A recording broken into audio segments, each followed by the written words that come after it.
वनों में, जंगलों में मुनिराजों का आवागमन भी हुआ करता है। कभी भी मुनिराजों का आवागमन रुका नहीं। किसी भी तरह के जंगल हो, एकांत स्थान हो, वहां पर मुनि महाराज का हमेशा कहीं ना कहीं आवास रहता है और उनकी ध्यान साधना के योग्य जहां स्थान होता है वो वहां पर हमेशा रुका करते हैं। कोई भी काल रहा हो, चतुर्थ काल में तो और अधिक मात्रा में धर्म का प्रभाव था। और उसी चतुर्थ काल में यह श्री राम और लक्ष्मण की यह वनवास की यात्रा चल रही है। और उसी यात्रा के दौरान वह जहां पर अपनी कुटी बना करके बहुत अच्छे तरह से प्रतिदिन धर्म ध्यान के साथ में अपना आमोद प्रमोद के साथ में अपना जीवन व्यतीत कर रहे हैं, उसी दौरान उनके लिए एक वहां पर दृश्य दिखाई देता है। एक दिन जब वह भोजन सामग्री तैयार हो चुकी थी और भोजन सामग्री तैयार होने के बाद में उनके लिए दो मुनि महाराज आकाश से गमन करते हुए दिखाई देते हैं। वह मुनि महाराज चारण रिद्धिधारी मुनि महाराज होते हैं और ये चारण रिद्धिधारी मुनि महाराज हमेशा आकाश से गमन किया करते हैं। दो युगल मुनिराज के उन्हें दर्शन होते हैं और जब उन्हें दर्शन होते हैं तो बड़े प्रेम भाव से, आनंद भाव से, वह भक्ति भाव से भर जाते हैं और सीते से कहते हैं, देख सीते देख, बाहर निकल के आ, कुटी से बाहर आ। और उसे बुला करके दिखाते हैं कि देखो दो मुनि महाराज जा रहे हैं। तो सीता तुरंत उनसे कहती है कि ये मुनि महाराज न जाने कब से तपस्या कर रहे हैं, इनके शरीर को देख करके लग रहा है कि ये बहुत दिनों से तपस्या करते हुए इसी तरह से गुजरते होंगे। आज हमारा मन हो रहा है कि इनको अपनी कुटी में बुलाया जाए, इनका पड़गाहन किया जाए, प्रतिग्रहण किया जाए और इन्हें नवदा भक्ति पूर्वक इनके लिए आहार दान करने का हमारा मन बन रहा है, इनके लिए आहार दान दिया जाए।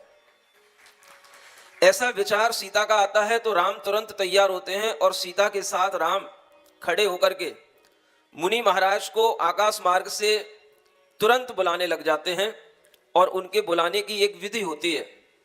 वह विधि यही होती है कि अगर किसी ने अपने घर में शुद्ध भोजन बनाया है, अपने लिए वह शुद्ध आहार पानी तैयार किया है, तो उसी में से वह कुछ भोजन, कुछ आहार वह मुनि महाराज के लिए देने को जब मन बना लेता है तो वह उनको भक्ति पूर्वक बुला करके उन्हें अपने घर में स्थान देकर के, उन्हें बिठा करके, उनका पूजन आदि करके, पाद प्रक्षालन करके और फिर उनके लिए जब आहार दान प्रदान किया जाता है तो वह मुनि महाराज खड़े होकर के बिना किसी बर्तन के, बिना किसी चम्मच के, गिलास के, बिना किसी कटोरी के अपने हाथों में वह भोजन करते हैं और जो उनके हाथों में रख दिया जाता है वह मौन पूर्वक उस भोजन को ले लेते हैं। मुनि महाराज चाहे पंचम काल में हो, चाहे चतुर्थ काल में हो, हमेशा उनका भोजन दिन में एक बार ही होता है। रात्रि में उनका भोजन कभी नहीं होता। दिन में ही एक बार भोजन के समय पर ही उनका पानी पीने का समय होता है, उसी समय पर वो भोजन के साथ ही पानी पीते हैं। भोजन होने के उपरांत फिर वह चाहे कितनी गर्मी हो, चाहे कितना ही कोई भी उनके लिए दुविधाएं हो, विहार आदि का श्रम हो, किसी भी तरह से वह दोबारा न पानी पीते हैं न भोजन करते हैं। अगले दिन फिर उनके लिए जब चर्या का समय होता है, भोजन करने का समय होता है, तब वह भोजन करते हैं। यह विधि हमेशा चली आ रही है। ऋषभ देव तीर्थंकर के धर्म तीर्थ के प्रवर्तन के साथ में जब मुनि धर्म का प्रभाव बना तो ये विधि बनी और तब से वह अनेक तीर्थंकरों के तीर्थों में इसी तरह से वह ऋषि मुनि तपस्या करते हुए एक स्थान से दूसरे स्थान पर भ्रमण करके चले जाते हैं, जिन्हें हम श्रमण कहते हैं, मुनि महाराज कहते हैं। ऐसे यह श्रमण कभी भी अपना कोई मठ नहीं बनाते, इनके कभी कोई अपने स्थान नहीं होते और यह हर समाज में, हर गांव में, हर नगर में भ्रमण करते हुए सबके लिए धर्म लाभ देते हुए इसी तरह से अपना विहार करते रहते हैं। यह जो परंपरा हम चतुर्थ काल में देखते थे, आज भी वही परंपरा भगवान महावीर स्वामी के तीर्थ काल में आज भी इस पंचम काल में हमें दिखाई देती है। और इसी परंपरा के माध्यम से वह श्रवण धर्म निरंतर प्रगति पर चलता रहता है और इसी के माध्यम से हर एक जन समुदाय को उसका लाभ मिलता है। ये बात अलग है, आज मुनि महाराज को देख करके लोग ये समझते हैं कि यह जैनों के मुनि महाराज हैं। यह विचार जो लोगों में आता है वह उनके अपने संकोच के कारण से आता है। मुनि महाराज जब अपना घर परिवार छोड़ दिए तो वह किसी घर परिवार के नहीं होते, वह उन्हीं के होते हैं। जो उनकी भक्ति करता है वो उनके हो जाते हैं। अनेक लोगों को इस तरह का संकोच होता है, वो संकोच आप इस श्री राम के दृष्टांत से दूर कर सकते हो।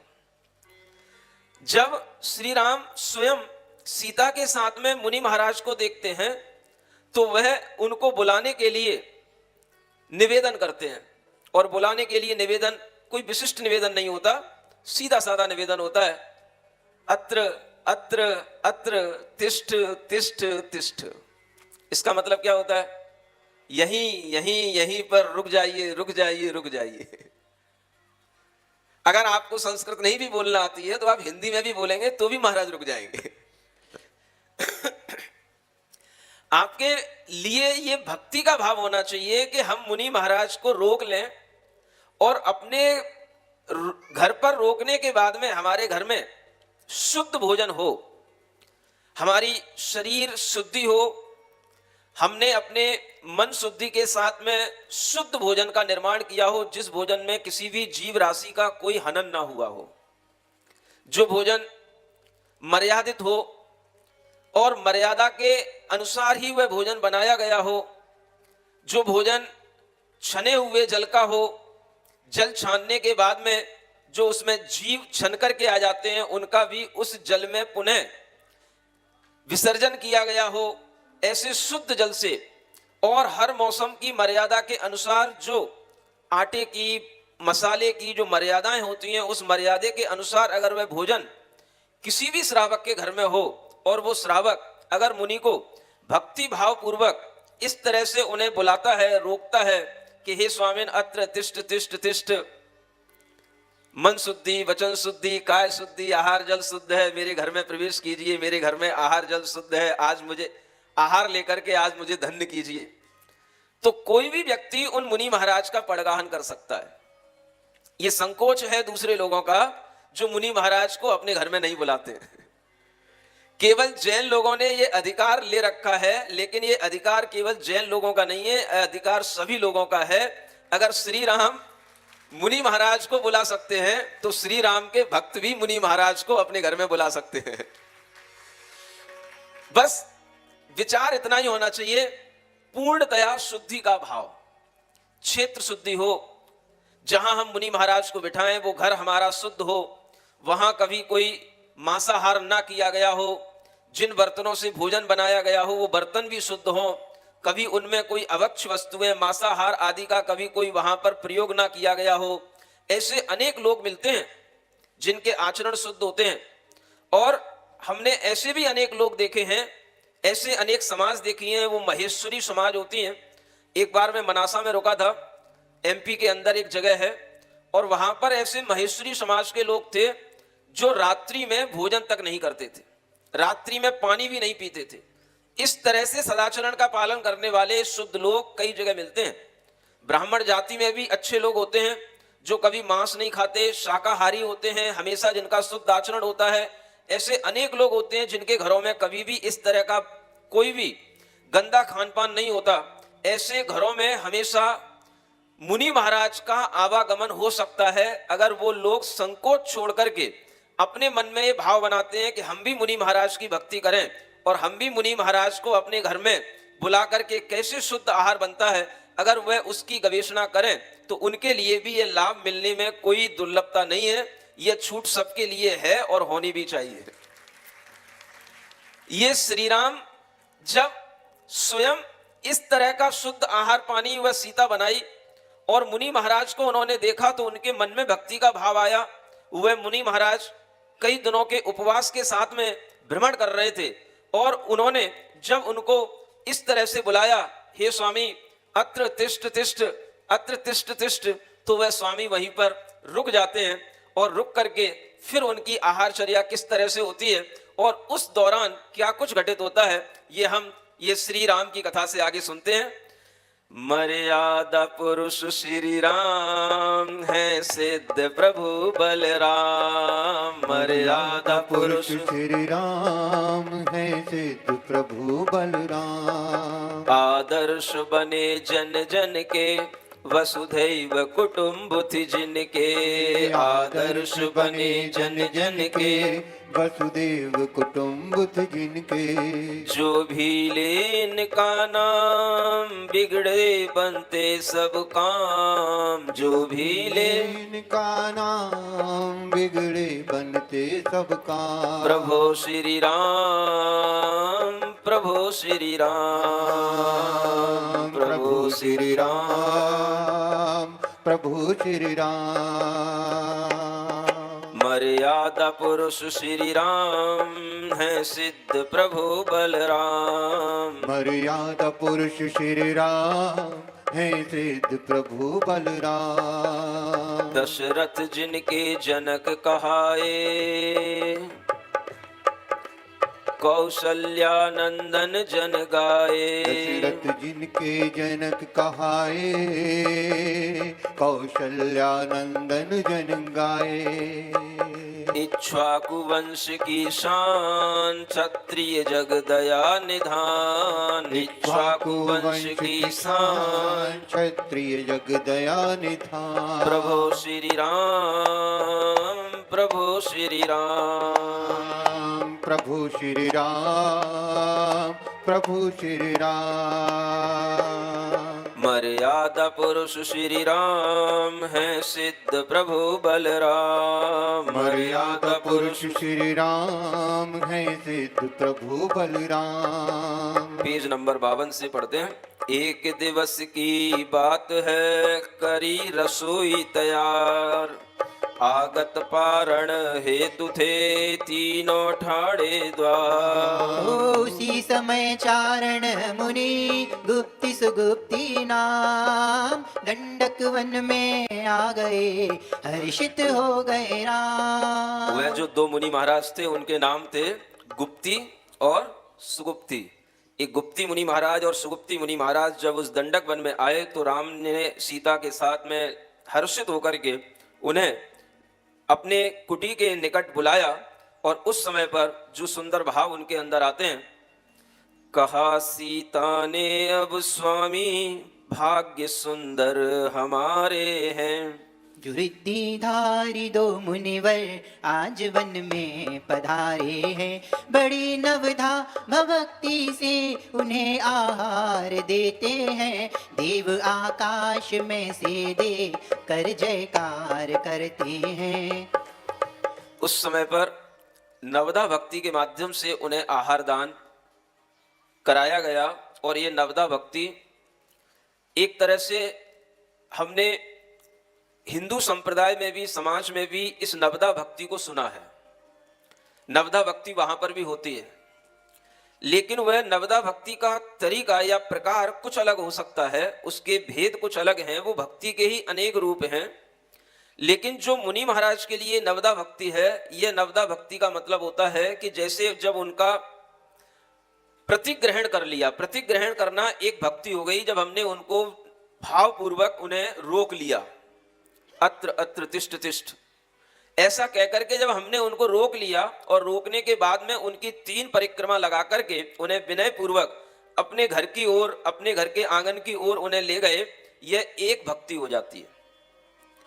फिर जब उन्हें अपने घर के आंगन में, रसोई में, उचित स्थान पर जब उन्हें बिठाया जाता है तो उन्हें एक पाटे पर, लकड़ी के आसन पर उन्हें विराजमान करने के लिए उन्हें वहां पर निवेदन किया जाता है।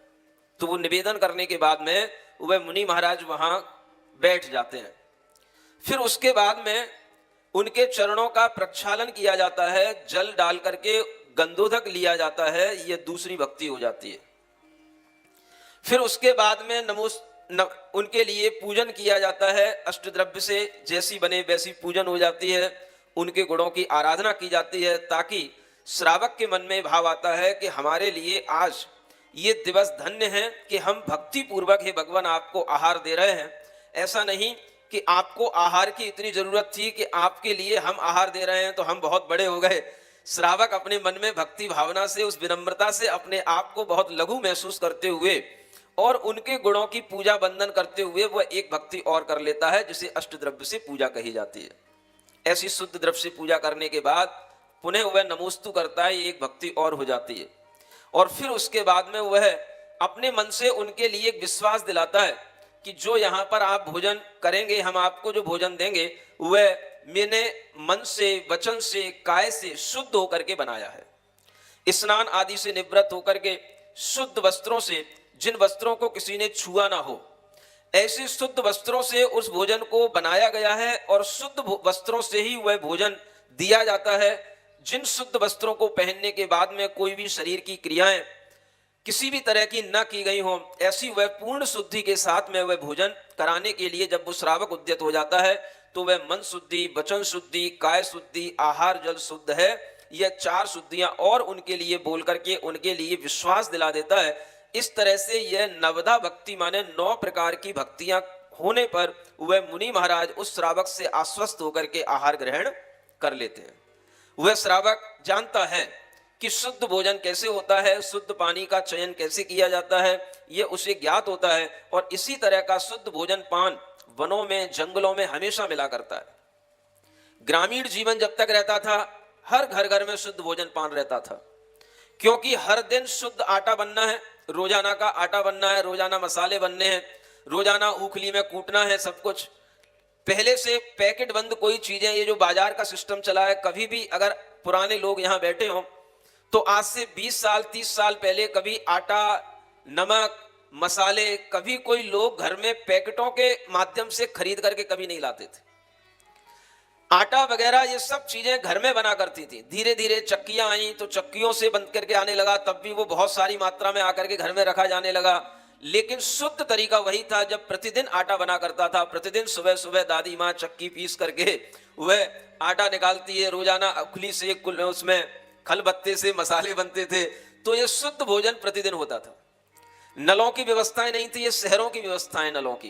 पहले सब जगह कुएं होते थे, बावड़ियां होती थी, नदियां होती थी, स्वच्छ जल के झरने होते थे।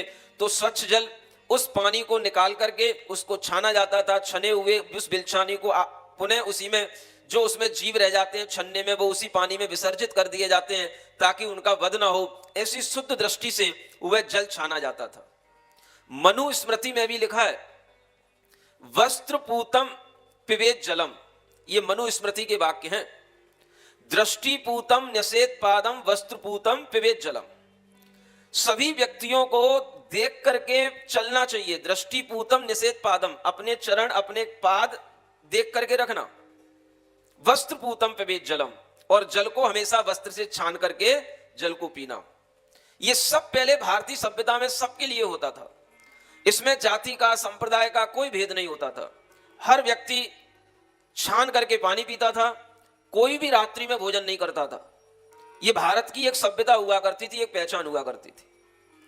पुराने जमाने में जब बहुत सारे चीनी यात्री ह्वेनसांग जैसे लोग यहां पर आए तो उन्होंने देखा कि यहां पर रात्रि होने से पहले हर घर में खाने पीने के सब काम बंद हो जाते हैं। सब बर्तन धो धा करके शांति से अपना संध्या करने बैठ जाते हैं। ये पहले एक बहुत अच्छी पद्धति चला करती थी, सब लोगों को पता होगा। वस्त्र पूतम पिबेत जलम, हमेशा जल को छान करके पीना चाहिए। ये कोई धर्म नहीं है, किसी धर्म की पहचान नहीं है। ये मनुष्य के लिए शुद्ध जल पीने की आदत होना, ये उसकी अपनी एक सभ्यता है। और इसी सभ्यता के तहत वह शुद्ध जल अगर पीता है तो कहा जाता है, जैसा खावे अन्न वैसा होवे मन, और जैसा पीवे पानी वैसी होवे वाणी। तो ये शुद्ध जल, शुद्ध भोजन, शुद्ध शरीर के साथ में जब निर्मित किया जाता है तो उसके माध्यम से वह पूर्ण शुद्धि के साथ में मुनि महाराज के लिए आहार कोई भी दे सकता था और दे सकता है। पहले मुनि महाराज किसी के भी घर में स्वयं चले जाते थे और जो उनके लिए यह नवदा भक्ति करना जानता था, इस तरह से उन्हें पड़गान आदि करना जानता था, उन्हें रोकना जानता था, उनके घर पर वह मुनि महाराज भोजन करते थे। यह प्रथा थी, यह परंपरा थी। आज ये परंपरा धीरे धीरे संकुचित होकर के कुछ जैन लोगों तक ही सीमित रह गई है। और जैनों में भी कुछ ही लोग जानते हैं बाकी तो सब देखा सेखी किया करते हैं। इस तरह की इस परंपरा के साथ में उन श्री राम ने उस चतुर्थ काल में हजारों वर्ष पहले मुनि महाराज के लिए आहार दिया, और उस आहार देने के बाद में जब उन्होंने आहार दे लिया, मुनि महाराज को वहां पर उन्होंने अपनी कुटी के बाहर थोड़ा विराजमान कर लिया, उनके चरणों में बैठ गए और धर्म सुनने के लिए उनसे निवेदन किया। उसी समय पर वहां पर अनेक प्रकार से वहां पंच आश्चर्य होने लग जाते हैं। पंच आश्चर्य जानते हैं? जिस आहार की देव लोग भी प्रशंसा करते हैं कि आज ये आहार बहुत अच्छे पात्र को बहुत अच्छे दाता ने दिया है, तो देव लोग आकाश से दुंदुभी बाजे बजा करके, और उस समय पर वह दुंदुभी गायन करके बाजे बजा करके चारों ओर वह शोर मचा करके उस आहार की अनुमोदना करते हैं कि ये आहार बहुत अच्छा दिया गया, धन्य दाता धन्य पात्र, धन्य दाता धन्य पात्र। ये पंच आश्चर्यों में पहला आश्चर्य कहलाता है दुंदुभी बजने लग जाती हैं, बाजे बजने लग जाते हैं। दूसरा, घ्राण इंद्री को तृप्त करने वाली बहुत अच्छी सुगंधित वायु बहने लग जाती है देवों के माध्यम से, ये दूसरा आश्चर्य होता है। तीसरा आश्चर्य होता है कि वहां पर धन्य धन्य की वाणी सुनने को मिलने लग जाती है। धन्य धन्य धन्य, हे राजा, हे श्रावक, तुम धन्य हो जो तुमने ऐसे मुनि महाराज के लिए आहार दान दिया। उसकी प्रशंसा करने के लिए देव लोग सामने आकर के खड़े हो जाते हैं, और ये सब कुछ वहां उस दंडक वन में होने लगा। इसी के साथ में पुष्पों की वर्षा होती है, 5 रंग के पुष्प वहां पर बरसाने लग जाते हैं देव लोग। ये चौथा आश्चर्य होता है। और पांचवा आश्चर्य होता है कि वहां पर रत्नों की वर्षा होती है, जहां पर ऐसे मुनि महाराज को ऐसे श्रावक लोग आहार कराते हैं।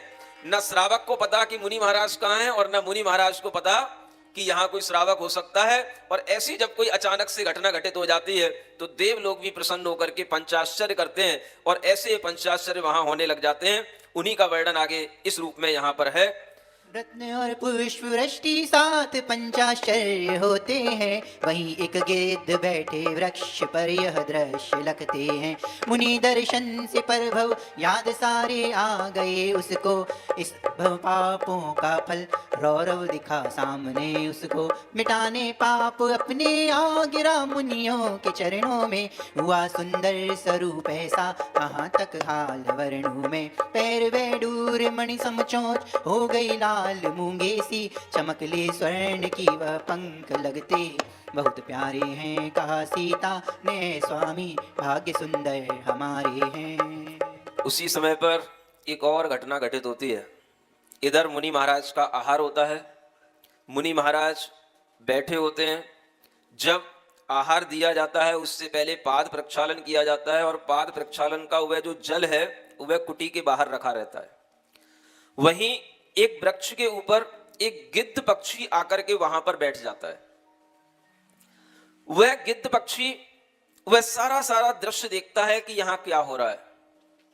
जब दुंदुभी बाजे बढ़ते हैं, तरह तरह के वहां पर आवाजें होती हैं, सारे पक्षी इधर उधर भाग जाते हैं, लेकिन वह गिद्ध पक्षी नहीं भागता। उसे देख करके सीता के मन में थोड़ा सा क्रोध भी आता है, आकुलता भी होती है, और वो कहती है कि देखो ये कितना ढीठ पक्षी है कि सारे पक्षी इधर उधर चले गए, भाग गए, ये अभी तक यहीं बैठा है।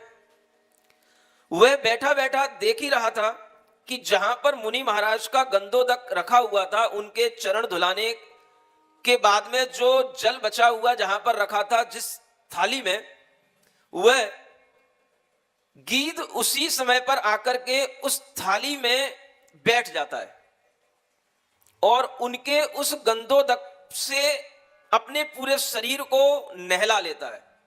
उसी में वह अपने पंख इधर उधर करके वह पूरे शरीर को उससे अपना स्नान करा लेता है।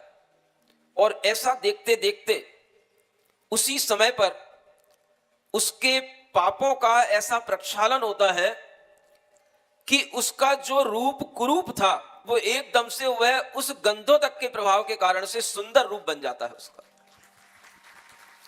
इतना सुंदर रूप बन जाता है कि उसके जो पैर हैं वो वैडूर्य मणि की माने नील नील मणियों की आभा वाले चमकीले उसके पैर बन जाते हैं। उसके पैरों के जो पंजों की जो उंगलियां होती हैं वह सब लाल लाल एकदम से मूंगा मणि की बन जाती हैं। उसकी चोंच है वो मूंगा मणि जैसी दिखने लग जाती है। उसका पूरा शरीर स्वर्ण की कांति के समान बढ़िया सुंदर दिखने लग जाता है। और ऐसा देख करके वहां राम सीता ये सभी आश्चर्य में पड़ जाते हैं। मुनि महाराज वहां बैठे ही थे, एकदम से मुनि महाराज के समक्ष भी ये सब दृश्य देखने को आया। तो उस समय पर वह सब निवेदन करके मुनि महाराज से पूछते हैं कि ये कौन पक्षी है और इसके लिए ऐसा भाव कैसे बन गया और इसका ये एकदम से काया का रूप कुरूप से स्वरूप कैसे हो गया। तो मुनि महाराज उसके कुछ पिछले जन्म की कहानी बताते हैं कि जिस वन में आप रुके हो ये दंडक वन कहलाता है और इसी दंडक वन का एक दंडक नाम का ही राजा हुआ करता था। उसी राजा के नाम पर यह वन बना था। ये आज वन है, कभी ये बहुत बड़ी नगरी हुआ करती थी, बहुत बड़ा अच्छा सुंदर शहर हुआ करता था। दंडक राजा ने कभी कोई ऐसा कृत्य कर दिया कि उसने कभी आवेश में आकर के अनेक साधुओं को उसने विनाश करा दिया, उसने अनेक साधुओं की हत्या करा दी। और उसी के पाप के कारण से एक साधु को वह सब देख करके क्रोध आया और उसके क्रोध के कारण से पूरा का पूरा वन जल गया। ये जो गिद्ध आज यहां पर आकर के अपने मन में बैठा बैठा रो रहा है, पश्चाताप कर रहा है।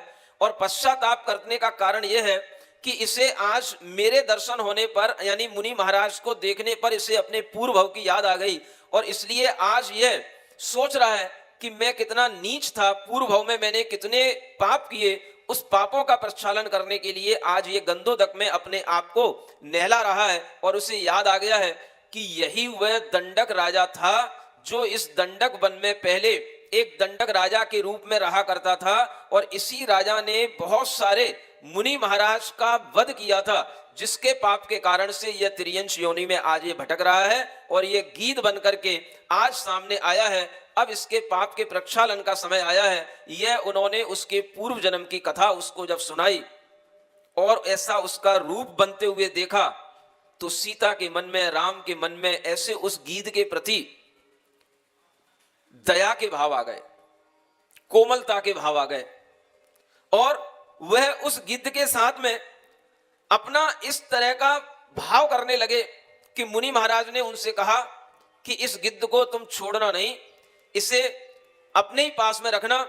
क्योंकि उन मुनि महाराज ने उस गिद्ध के लिए उपदेश दे करके उसे मांसाहार का त्याग करा दिया। गिद्ध ने सदाचार को धारण कर लिया, रात्रि में भोजन का त्याग कर दिया और वह गिद्ध बिल्कुल श्री राम के समक्ष रह करके यह मुड़ी हिला करके अपना निवेदन करके और जैसा जैसा मुनि महाराज बताते जा रहे थे उसको स्वीकार करके उसने अपने अश्रु जल से बता दिया कि मैं भीतर से प्रायश्चित्त को धारण करते हुए हे मुनिराज जैसा आप बता रहे हैं मैं वैसा ही व्रत का पालन करूंगा।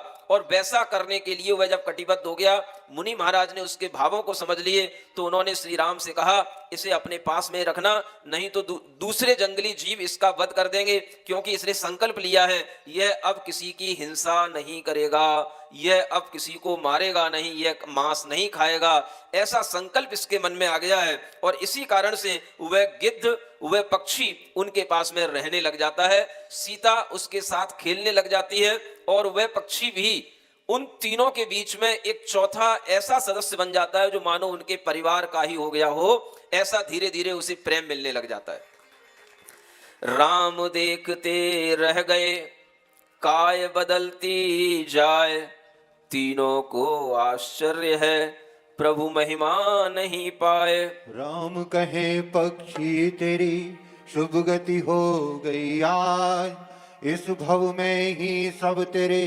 पूर्ण हो गए काज।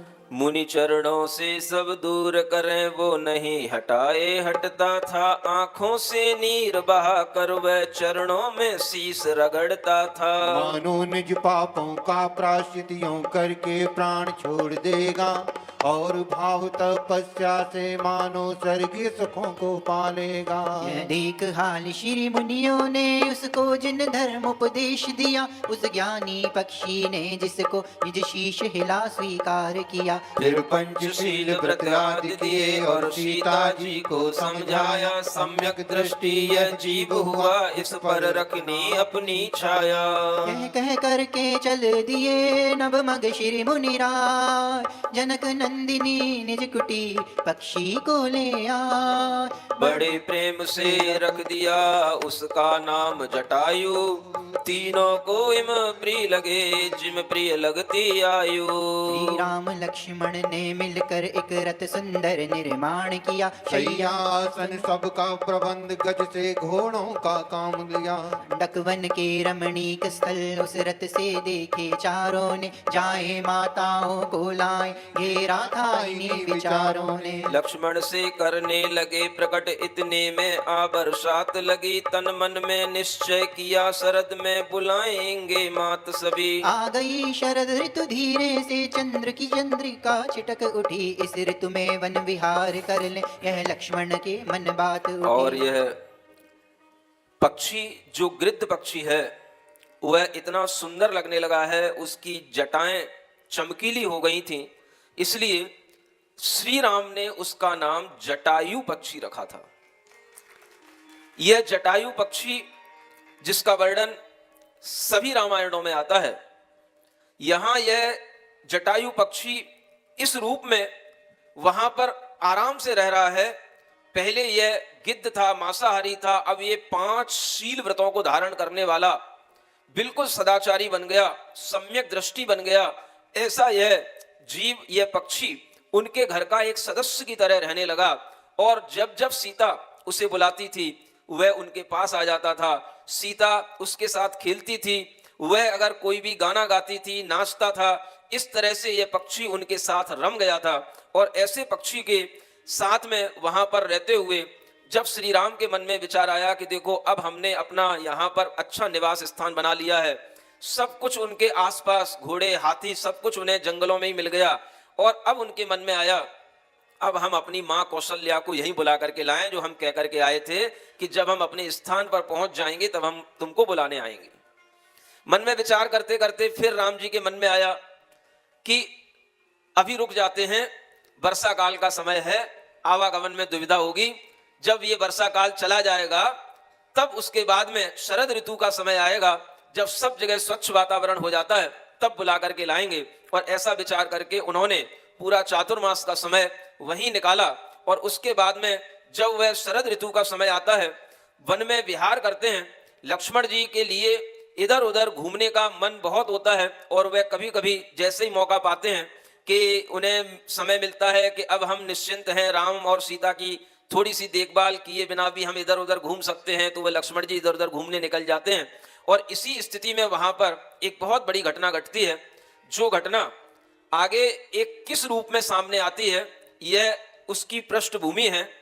सीता हरण जो होता है उसकी बहुत बड़ी पृष्ठभूमि है, और उस पृष्ठभूमि को हर एक बंधु को अच्छे ढंग से सुनना भी है, पढ़ना भी है, समझना भी है कि क्यों सीता का हरण हुआ, और वह सीता के हरण के पीछे कौन सी कहानी थी।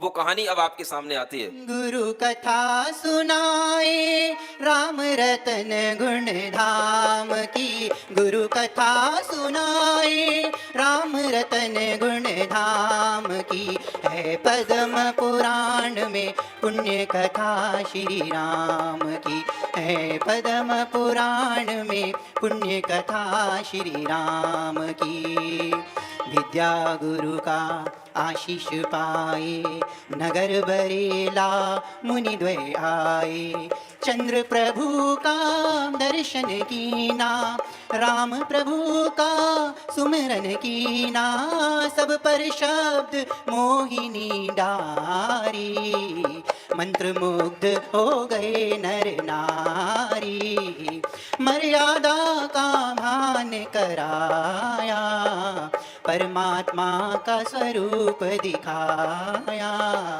प्राकृत के मर्मज्ञ कहाते, संस्कृत के तत्वज्ञ कहाते, और हमको जो निश दिन ध्याते, योग साधना हमें सिखाते, हे गुरु भाग्य हमारे जागे, राम कथा सुनी आपके आगे।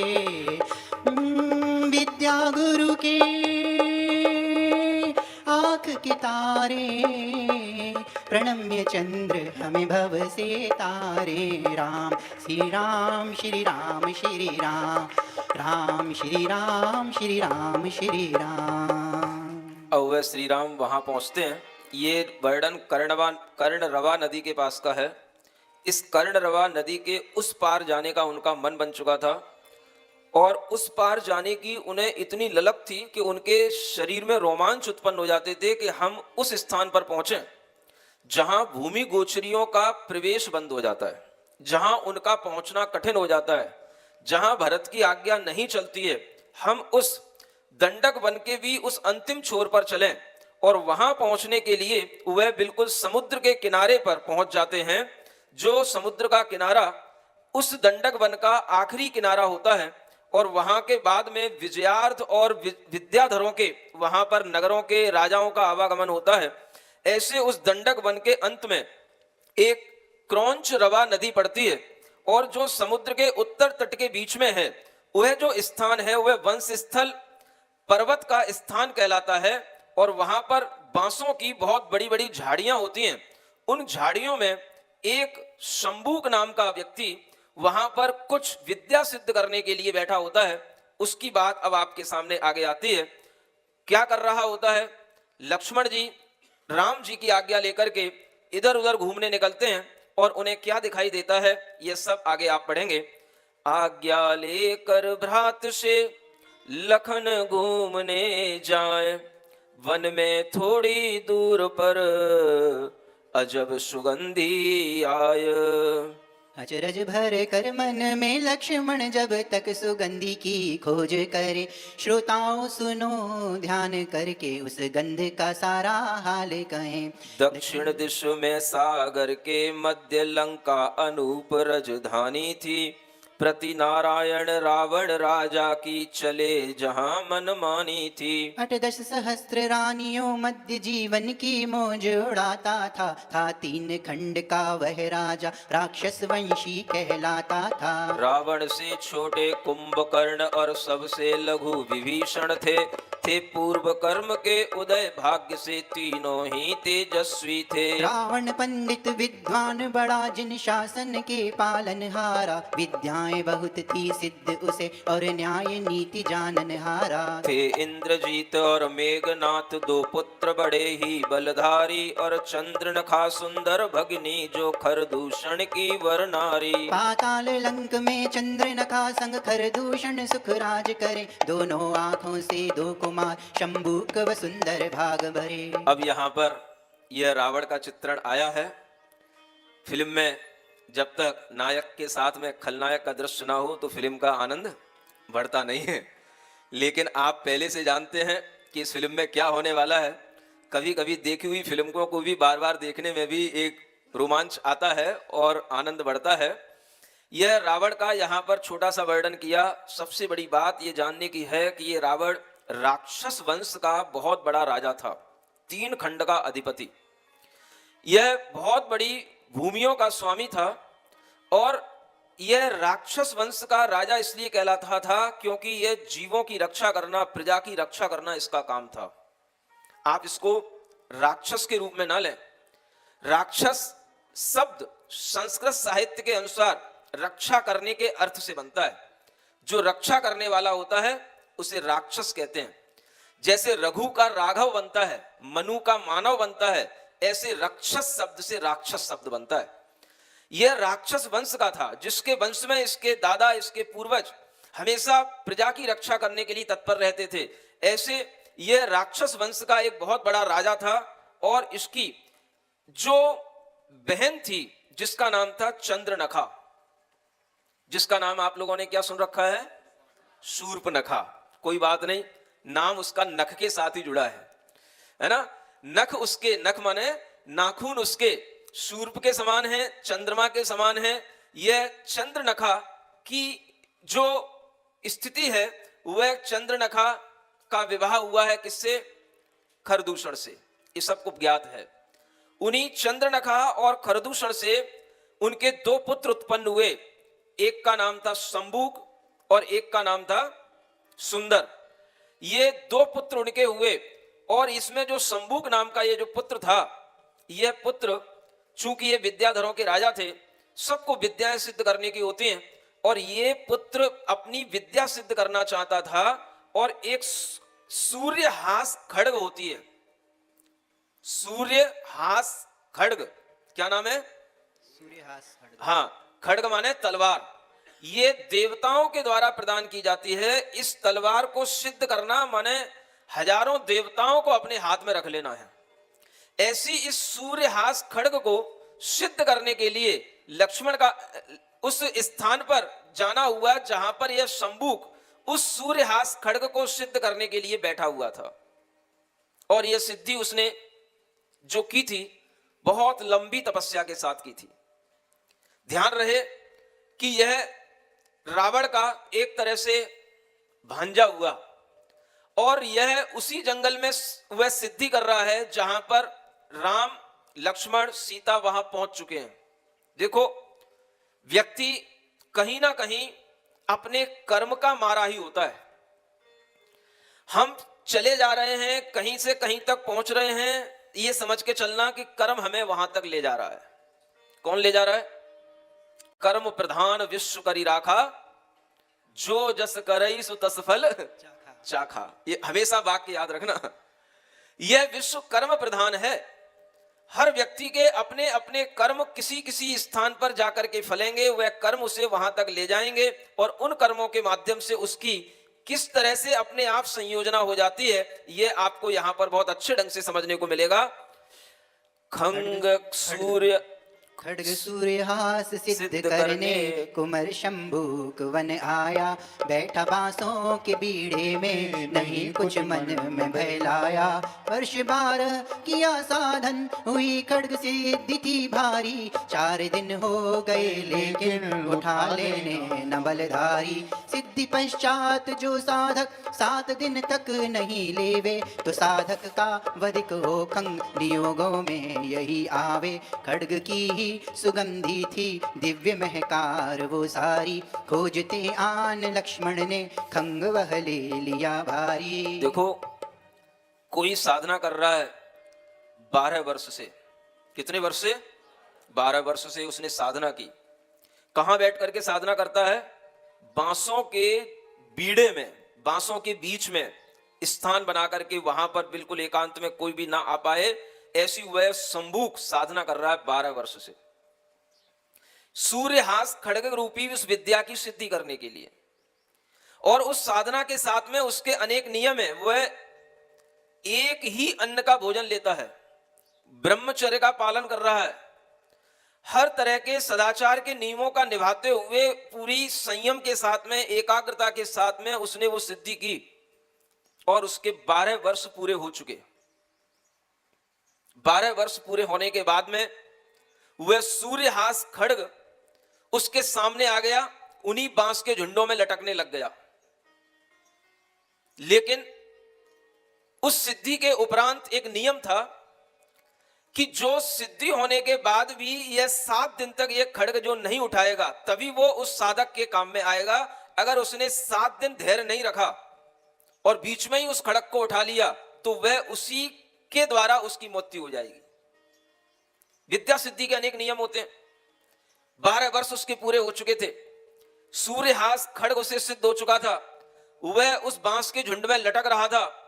उसका तेज सूर्य की हास करने वाला, सूर्यहास माने सूर्य का भी प्रकाश जिसके सामने मंदा पड़ जाए, और उसी तलवार से वह सुगंधी महक रही थी, जो सुगंधी लक्ष्मण के नाक तक पहुंची।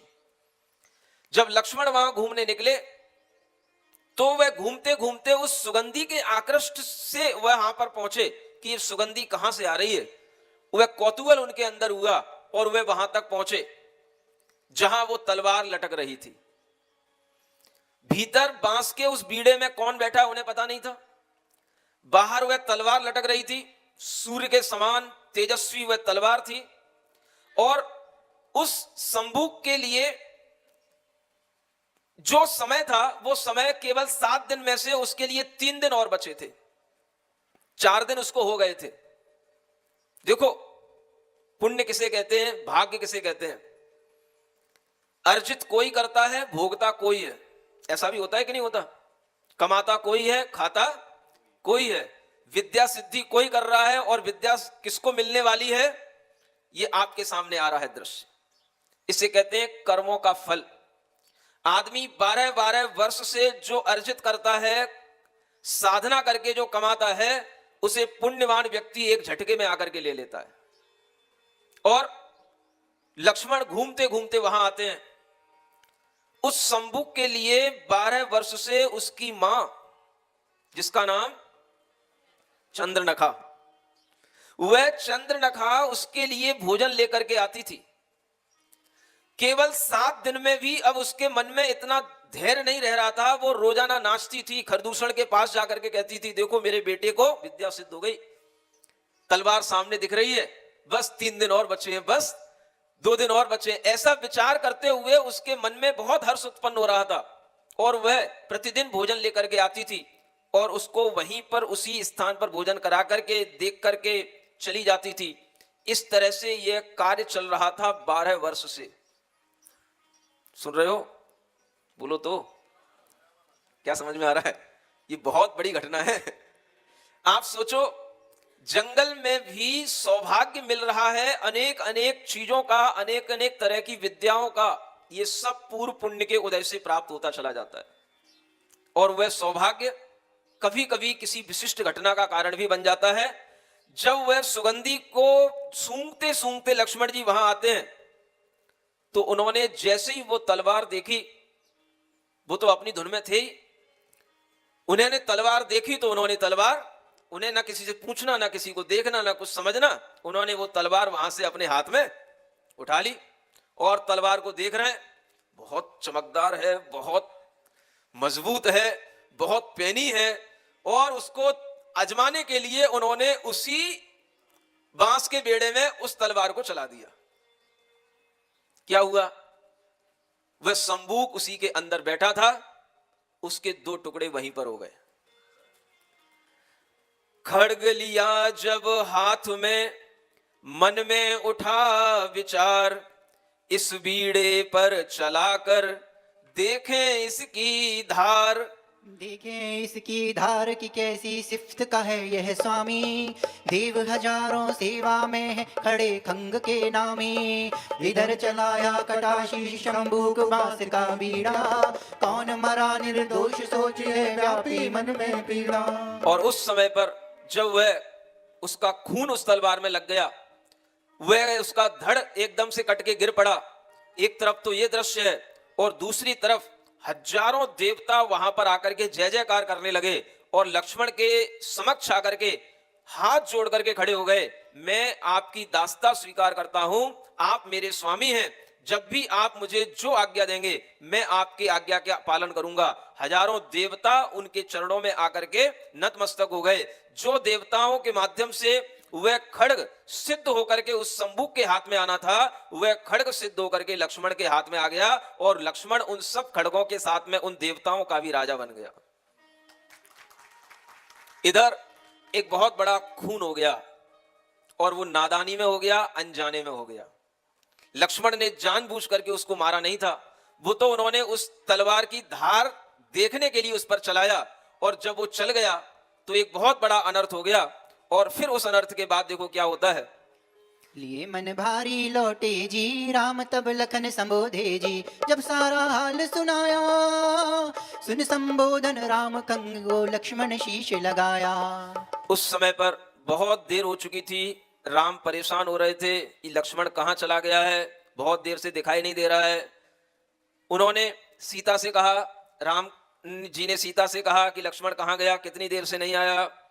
सीता ने देखा इधर उधर, नहीं दिखाई दिया। उन्होंने जटायु पक्षी से पूछा, वह जटायु जब तक देखने के लिए तैयार होता है तब तक सीता भी इधर उधर देख रही होती है, और उसे दिखाई देता है कि बहुत चमकता हुआ कुछ हाथ में वह लेकर के लक्ष्मण सामने आ रहा है, और वो राम से कहती है कि देखो देखो वो आ रहा है। और जब वो उसके हाथ में वो तलवार देखते हैं तो वो कहते हैं ये क्या आ गया, ये क्या करके ले गया, ये कहाँ से तुझे तलवार मिल गई। तो लक्ष्मण ने सारा वृत्तांत सुना दिया, जैसा कुछ जंगल में घटित हुआ, वन में घटित हुआ। उसको सुनकर के लक्ष्मण जी प्रसन्न भी हुए और उदास भी हुए। प्रसन्न इसलिए हुए कि तुमने बहुत बहादुरी का काम कर लिया कि ये तलवार तुम ले आए, सूर्यहास खड्ग तुम्हारे हाथ में आ गया, लेकिन तुमने एक वध कर दिया और इस वध का पाप भी हमको भोगना पड़ेगा, क्योंकि किया हुआ कर्म, किया हुआ कृत्य, इसका जो पाप है वह पाप हमारे ही माथे पड़ेगा। यह पाप हमको छोड़ेगा नहीं। जो जैसा कर्म करता है उसे उसका फल भोगना पड़ता है, चाहे वो कितना ही बड़ा महापुरुष हो, चाहे वो कितना ही बड़ा राजा हो, चाहे वो किसी भी वंश का हो, यह कर्म किसी को छोड़ते नहीं। और इस बात के कारण से कि आज एक पंचेंद्रीय जीव का वध हो गया, वो थोड़ा सा उदास थे, और उसी उदासी के समय पर एक और सामने वह बात आती है, हर्षित तीनों हो रहे आगे सुनो बयान, भोजन लेकर आई थी चंद्र नखा उस थान। जब तीनों उस समय पर हर्षित भी थे, मन में भारीपन भी था, और उसी समय पर वह चंद्रनखा अपने बेटे शंभू के लिए भोजन लेकर के आई थी। बांसों का बीड़ा कटा देख शंभूक मरा जब पाया है, तब देख पुत्र की हालत को रो रो कर रुदन मचाया है। हत्यारे ऊपर क्रोध बढ़ा, वह करती खोजे इधर आई, जहाँ राम लखन सीता बैठे तीनों पर अद्भुत छवि छाई। श्री राम को देख मोहित हुई और क्रोध भी सारा नष्ट हुआ है, काम की माया क्या विचित्र, सब पुत्र मोह भी नष्ट हुआ। पारी कन्या का रचा सांग, एक वृक्ष तले बैठी रोती, सुन सीता को करुणा उपजी, आकर के पास धैर्य देती। श्री राम कहें क्यों रोती हो कौन कहाँ से आई हो, इकली वन में कैसे फिरती, कहाँ बाप तुम्हारा भाई हो। क्या होता है, देखो परिणतियां जीवों की कैसी कैसी होती हैं। वह चंद्रनखा इधर रोने लगी और रोते रोते इधर उधर जंगल में ढूंढने लगी कि मेरे बेटे को किसने मार दिया, मेरे बेटे को किसने काट दिया, ये वध किसने किया। उसे कोई दिखाई नहीं दिया। दूर उसे वह राम लक्ष्मण दिखाई दिए, और दूर से उनका रूप देख करके वह ऐसी मोहित हो गई राम लक्ष्मण के ऊपर कि वह अपने पुत्र का दुख भूल गई, शोक भूल गई, और वह जो रो रही थी उस रोने का उसके अंदर वह भाव भी चला गया, और वह उनके रूप को देख करके ऐसी मोहित हुई कि वो भी विद्याधरी थी, वह भी अनेक तरह से विक्रिया करके रूप बदलना जानती थी। उसने तुरंत ही एक नव युवती का रूप बना लिया, और ऐसा रूप बना करके, एक नव कन्या का रूप बना करके वह एक वृक्ष के नीचे बैठ करके वहां पर उन्हीं के आसपास इस तरह से रोने लगी कि उनके पास तक आवाज पहुंच जाए, और वह राम लक्ष्मण की कुटी के आसपास वह वृक्ष के पास नीचे बैठ करके रोने लग गई। उसकी करुण आवाज सुनकर के सीता को दया आई, वह उनके पास पहुंची, धैर्य बनाया, और श्री राम के पास में वह पहुंच करके उस घटना को बताती है। श्री राम भी वहां देखने जाते हैं, और श्री राम उससे सबसे पहले पूछते हैं कि तुम इतनी सुंदर रानी, इतनी सुंदर कन्या होकर के यहाँ जंगल में अकेले क्यों भटक रही हो, कौन है तुम्हारे घर के लोग, ये वहां पर पूछते हैं। तो वह उनके लिए उत्तर देती है, बताऊं क्या तुम्हें साजन, निशा अपना पता अपना, भरे माता पिता दोनों न कोई आसरा अपना, अकेलेपन से घबराती वनी में आई जान देने, मुसीबत हर तरफ छाई सुखों के दिन हुए सपना, शरण हूँ आपकी अब तो मुझे वर लीजिए स्वामी, करूँ सेवा मैं तन मन से, नाम नित आपका जपना, सुने खोटे वचन उसके तो तीनों मौन हो बैठे, नहीं उत्तर मिला कोई चली पति पर जो था अपना। क्या कहती है वहां आकर के, मेरे माता पिता मर चुके हैं, मैं अकेली हूं, मेरा कोई सहारा नहीं है, मैं अकेली घबराती हुई इस वन में आई थी, मैं मरना चाह रही हूं, लेकिन आपको देख करके मुझे सहारा मिल गया, मैं तन मन से आपको चाहती हूं, आप मुझे स्वीकार कर लें तो मैं अपना मरण का यह प्रण जो मैं लेकर के बैठी हूं ये छोड़ दूंगी। सुन रहे हो, देखो यहां पर महापुरुषों की कुलीनता और उनका विवेक नजर आएगा आपको। भले ही उन्हें अकेले जंगलों में कई बार वनमाला मिली, जित पद्मा मिली, सबसे उन्होंने ब्याह रचा, लेकिन आज जब उनके सामने ये आई और इसके वचन सुने तो अपने आप श्री राम के मन में भास गया कि ये कुछ खोटे वचन हैं, ये कोई कुलीन नारी नहीं है, ये गलत बोल रही है, इसके अंदर झूठ है।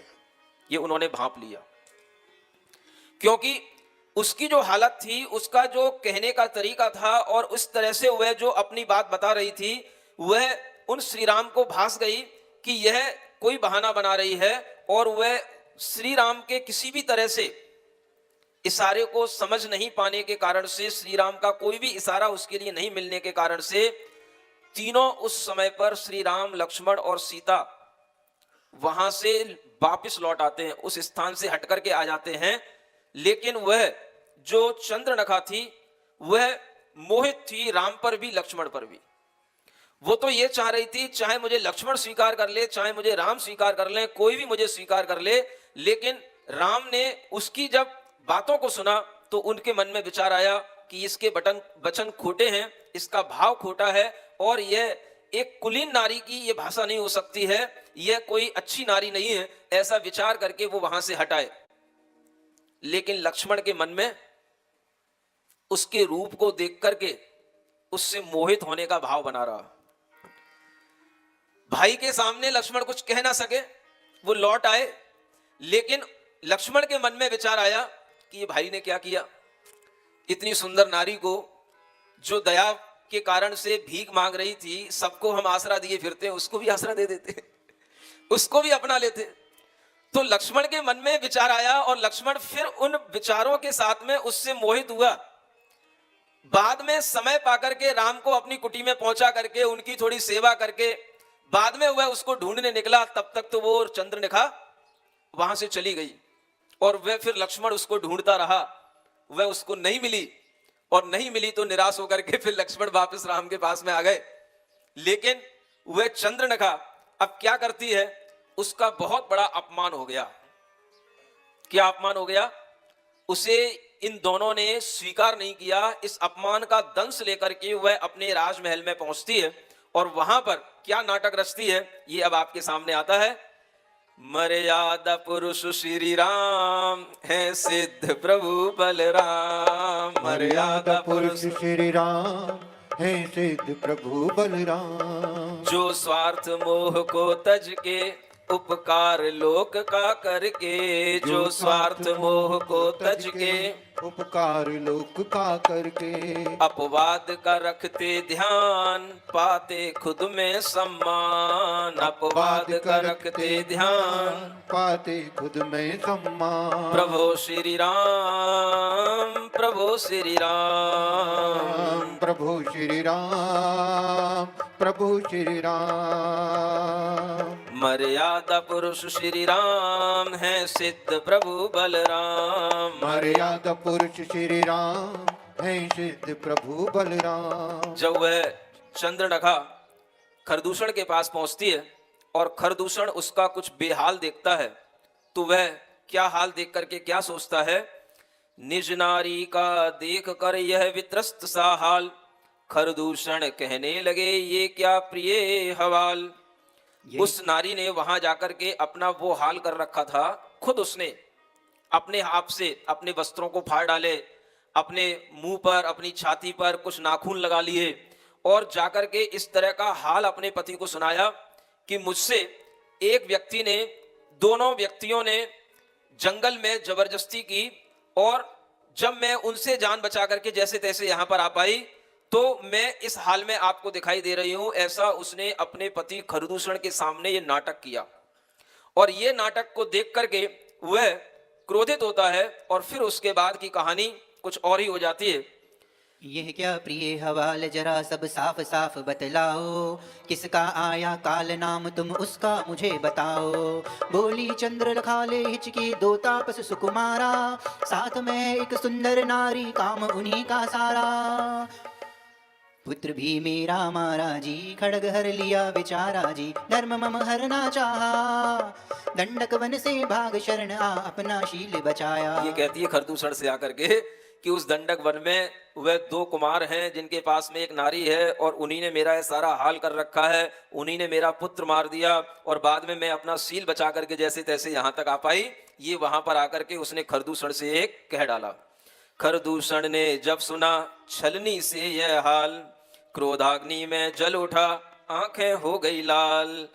सेनापति मंत्री बुलवाए और युद्ध की तैयारी है। रावण पर भेजा दूत, कहा हम चाहते मदद तुम्हारी है। और इधर सभी राजाओं सहित घर दूषण युद्ध को जाता है। सीता ने कहा प्रभु देखो तो यह कौन गरजता आता है। भय से व्याकुल हो गई सिया, श्री राम ने धैर्य बंधाया है। कोई सिंह वगैरह ही वन में ये त्रास दिखाने आया है। फिर शत्रु का दल देख लिया तो समझ गई माया सारी। शंभू कहना और खड़ग लिया उसके बदले की तैयारी। उठ गए राम बख्तर पहना और दृष्टि धनुष पे धारी है। लक्ष्मण बोले मेरे होते क्यों आपने की तैयारी है। जाऊंगा अकेला और सभी पे विजय प्राप्त कर आऊंगा। यदि भीड़ पड़ी तो सिंहनाद कर आपको मैं बुलाऊंगा। चल दिए लखन इतना कहकर खरदूषण सन्मुख आया है। वह खरदूषण 14 सहस्त्र विद्या स्वामी कहलाया है। विद्याधर नभ के मध्य और भूमि पर लखन अकेले थे। मायावी नरेशों के लाखों ही वार इन्होंने झेले थे।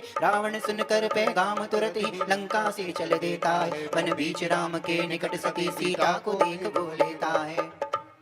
क्या होता है जब खरदूषण को क्रोध आया तो वह अपने सभी राजाओं के साथ में गर्जना करता हुआ अपनी सेना को लेकर के उधर चलता है।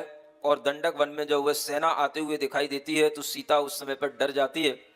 बहुत भयंकर वह नाद करती हुई, शब्द करती हुई, कोलाहल करती हुई वह सेना का आगमन चारों तरफ से जब दिखाई देता है तो वह विद्याधरों की सेना होती है।